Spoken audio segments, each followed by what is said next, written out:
Dost dediğim adama küreğimi verdim, arzumu verdim, dileğimi verdim. Bir kızı sevdim, yüreğimi verdim. Kadrimi bilmedi, bilmedi, bilmedi.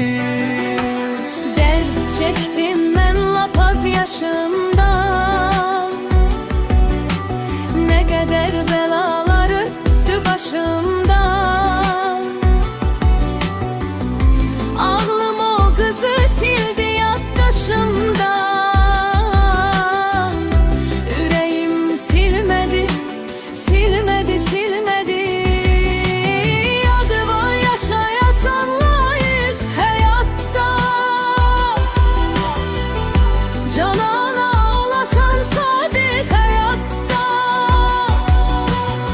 Her kim ki oldu da aşık hayatta.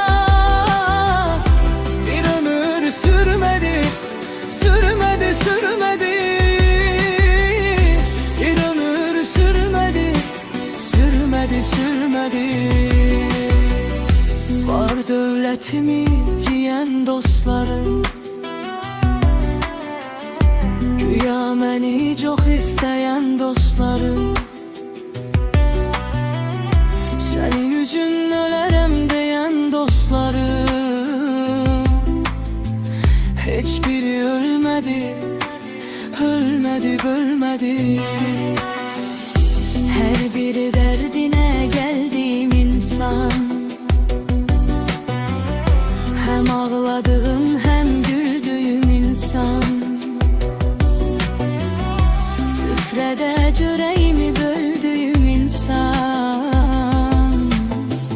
Derdimi bölmedi, bölmedi, bölmedi. Dert çektim ben lapaz yaşımdan,